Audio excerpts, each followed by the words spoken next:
Hai, saya Fal Azmi. Saya dilahirkan dan dibesarkan di Indonesia. Saya sangat bersyukur bisa tinggal di negara kita tercinta ini. Hanya di Indonesia, berbagai macam perbedaan bisa berdampingan dengan aman dan damai. Berbagai macam kepercayaan hidup berdampingan tanpa adanya keributan. Saling toleransi dalam melaksanakan ibadahnya masing-masing. Saya sangat bersyukur tinggal di negara yang penuh perdamaian. Selain itu, Indonesia juga memiliki alam yang sangat kaya. Gunung, hutan, lautan, bahkan udara memiliki pemandangan yang sangat indah. Kekayaan alam, pemberian Tuhan yang sudah seharusnya kita lestarikan. Dari Sabang sampai Merauke, inilah Indonesia dengan segala perbedaan dan keindahannya.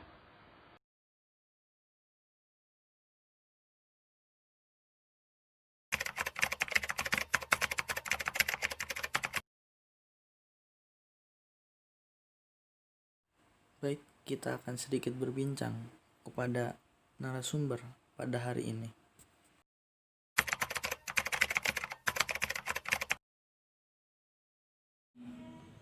Peristiwa yang pernah saya alami yaitu peristiwa tragedi tahun 1998. Kebetulan usia saya pada saat itu 30 tahun, jadi tahu persis kejadian itu, dimana pada saat itu juga saya kebetulan lagi tugas di Pertamina karena demo yang tidak terbendung pada saat itu, sehingga kita juga pada saat itu adalah siaga satu di Pertamina.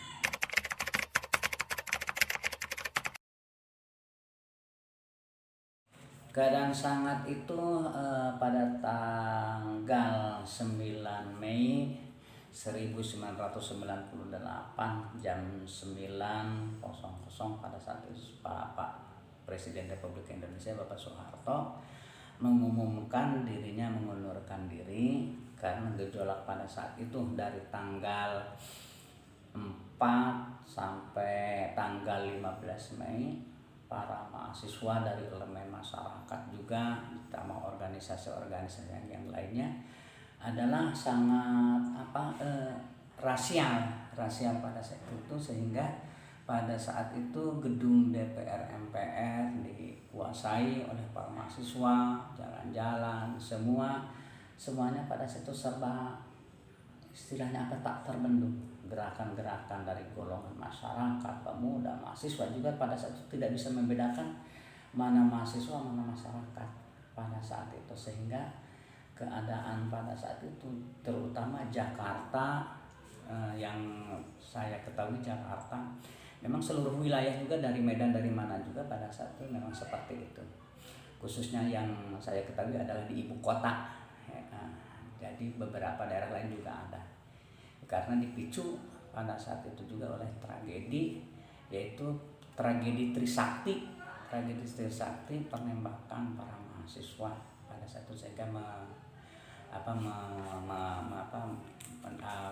mengalami korban dari mahasiswa pada saat itu.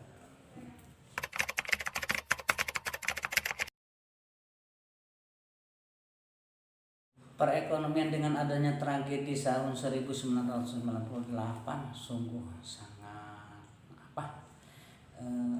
memprihatinkan, karena dolar pada saat itu dari 2.500 nyampe sampai 20.000, $1 20.000, sehingga keekonomian pada saat itu sungguh sangat memprihatinkan. Banyak juga toko-toko tutup karena pada takut, sehingga terutama WNI yang keturunan Tionghoa juga pada saat itu sangat ketakutan sehingga ekonomi sangat sangat lemah lah, banyak istilahnya perekonomian itu sangat tidak ada ini sama sekali, jadi sangat sangat sulit sekali, keekonomian pada saat itu.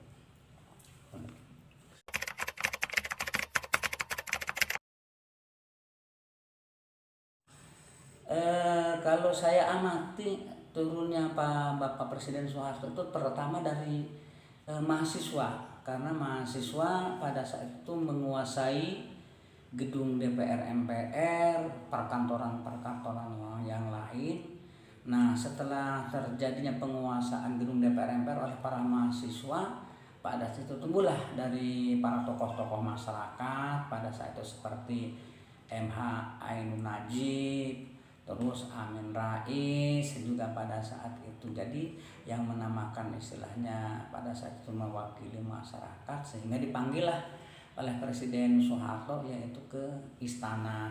Pada saat itu ada beberapa orang yang saya ingat itu adalah MH Ainun Najib, Amin Rais, terus Ciba Sidiki. Pada saat itu juga pada yang lainnya itu dipanggil ke istana dengan catatan pada saat itu Presiden Soeharto mau mengundurkan diri, sehingga dengan pengumuman itu maka dari Mahkamah Agung, dari MA pada saat itu kekuasaan itu sesuai dengan undang-undang dihibahkan ke Wakil Presiden Republik Indonesia pada saat itu B.J. Habibie.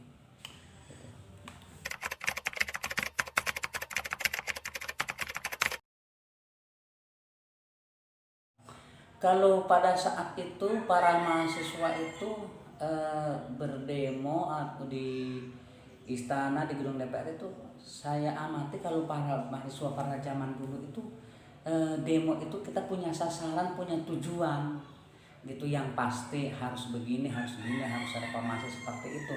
Itu pada zaman dulu, karena setiap istilahnya para mahasiswa dulu itu mau berdemonstrasi itu kita punya sasaran, punya tujuan untuk pemulihan ekonomi pertama, keduanya untuk dalam keadaan istilahnya negara itu seperti itu. Jadi kita harus punya tujuan, punya sasaran. Tapi kalau diamati dengan yang sekarang, demo itu kayaknya belum disiapin tujuannya, sasarannya apa, seperti itu. Jadi yang kurang pasti. Kalau dulu tahun 1998 itu demonya para mahasiswa itu kita punya tujuan, punya istilahnya punya yang pasti, kita udah dikonsep tujuannya kita demo itu begini. Jadi seperti itu udah pasti. Tapi kalau demo sekarang kadang-kadang istilahnya yang menamakan kadang-kadang mahasiswa, entah elemen masyarakat atau istilahnya organisasi manapun, itu kayak tidak punya sasaran. Demo ya demo seperti itu. Beda dengan istilahnya dulu. Kalau dulu umpamanya diakibatkan apa? Demonya umpamanya seperti kenaikan, bahkan dipicu itu pada saat itu awalnya itu adalah kenaikan BBM dari awalnya itu, sehingga merembet kemana-mana. Jadi istilahnya demo dulu dengan sekarang, mungkin sekarang juga ada istilahnya tujuannya juga ada ke arah seperti istilahnya yang tujuannya yang ditentukan, tetapi kayaknya kurang terminit dengan istilahnya dengan baik. Kalau dulu demo harus sasarannya begitu, selesai kita dapat sasaran seperti itu ya selesai seperti itu.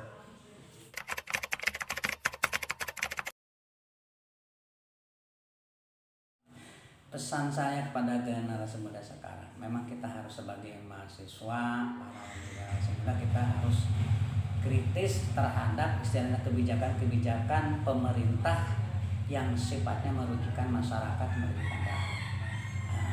Pertama itu harus kritis. Keduanya, dalam kita menyampaikan aspirasi, sampaikanlah aspirasi dengan baik, sopan dan santun, seperti ajaran Rasulullah SAW. Kita itu menyampaikan harus dengan baik. Apa yang kita sampaikan, kita juga punya tujuan dan sasaran, seperti inilah misi kita. Adapun umpamanya kebijakan pemerintah yang sekiranya merugikan, tidak sesuai, maka itulah yang perlu kita perjuangkan kepada pemerintah. Boleh kita menyampaikan aspirasi, tapi kita tidak istilahnya merusak sarana dan prasarana yang ada.